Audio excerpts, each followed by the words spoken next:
quand même créé beaucoup de concepts. C'est-à-dire que tous les animateurs aujourd'hui de talk-show lui doivent quelque chose. Hein. Je pense qu'il y a plein de gimmicks, etc. Nous, par exemple, on a une tablette là, avec des sons et autres. Ça, c'est Ardisson qui l'a fait le premier à la télé. Et il y a plein de choses comme ça qu'il a apporté à la télévision. Oui, et puis bien sûr, et puis pour les enfants des années 80, il fait partie de ces monuments dont à un moment on pouvait avoir l'impression qu'il serait toujours là, en fait. Il était toujours dans l'innovation, à part les dernières années où par moment il pouvait donner l'impression de regretter de ne plus être dans la lumière. Mais comme tu l'as très bien dit, Charles, c'était un homme libre.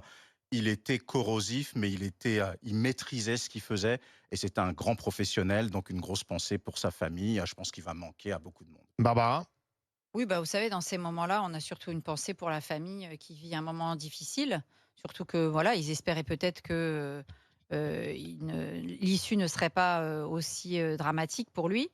C'était effectivement une liberté de ton qu'on n'a plus à l'antenne. On a des émissions très compassées. Oublie les grandes gueules. Oui, non, mais je parle de ces grands talk-shows du soir, par exemple. Parce que Ardisson, c'était les talk-shows du soir. Oui, c'était la bien sûr. deuxième partie de soirée. Le samedi soir. Vous avez vu les deuxièmes parties de soirée aujourd'hui? Voilà, Tout le monde en Il faisait parle. venir des grandes Et stars justement, dans ces émissions. je trouve que Lunettes noires pour une nuit blanche. c'est un petit peu à la fois triste qu'il ait terminé justement dans une de ces émissions de deuxième partie de soirée tarte à la crème, où on sort toutes les banalités des derniers salons parisiens. Et c'est là d'ailleurs qu'il a fait sa dernière sortie polémique dont il aurait pu se passer, c'est-à-dire chez Quelle Époque. Et je trouve que effectivement, c'est un peu comme finir une carrière dans une émission de deuxième partie de soirée qui n'est plus du tout à la hauteur de ce qu'on avait à l'époque de Michel Polac, d'Ardisson, de ces émissions où il se passait des trucs.